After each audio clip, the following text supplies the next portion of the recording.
bé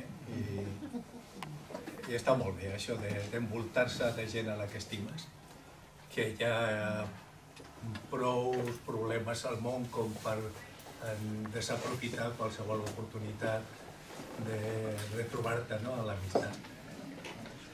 Farem el següent, jo primer els presentaré i després anirem d'aquí cap allà, cadascú tindrà el temps que consideri adient, al voltant dels 10-15 minuts, a dir el que vulgui del llibre, a fer-me les preguntes que consideri adient. Aquest és un títol sospitós. Per una part, estic defensant per una part el contrari. Cal repetir les mateixes idees molt de temps. I per altra part, algunes prohibicions, com les de repetir curs, doncs s'han de replantejar seriosament, perquè no fan res si deixem a un nen que no ha dominat unes destreses bàsiques, el deixem que vagi superant curs darrere curs. Per a mi el que em preocupen bàsicament són els nens pobres que arriben a escola en un llenguatge molt elemental, en 600 paraules d'ús, per dir-ho així. Com fem que aquests nens puguin acabar i integrar-se d'una manera dinàmica i activa en la societat? Aquest és el tema que m'interessa.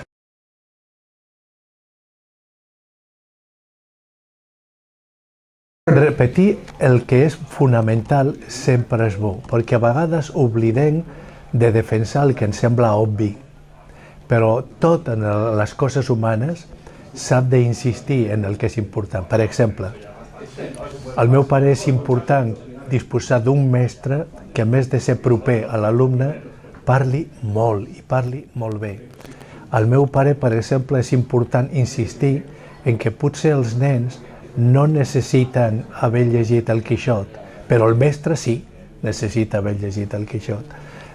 És important repetir i repetir-se totes les vegades que calgui perquè un llibre que fa uns anys era accessible a tots els nens catalans, com és el Zoo d'en Pitus, doncs ara resulta que sembla massa difícil pels nens.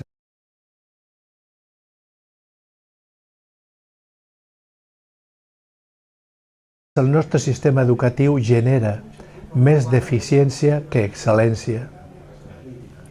I en aquest nivell de deficiència, que podem numerar-lo al voltant del 23-24% de nanos estan en els nivells més baixos de l'escala de PISA, són els que després els trobem com que abandonen l'ensenyament, i molts d'ells acaben integrant els ninis. Com podem incidir de manera veritable, de manera autèntica i de manera seriosa en el moment de fractura en el que aquests nens deixen de sentir un progrés a l'escola i comencen a sentir un menyspreu terrible per la institució escolar?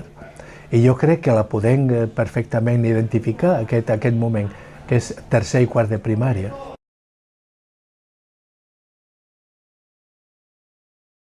L'informe PISA és una radiografia. La radiografia et diu com estàs en aquest moment, si tens els pulmons així o si t'has trencat aquest braç.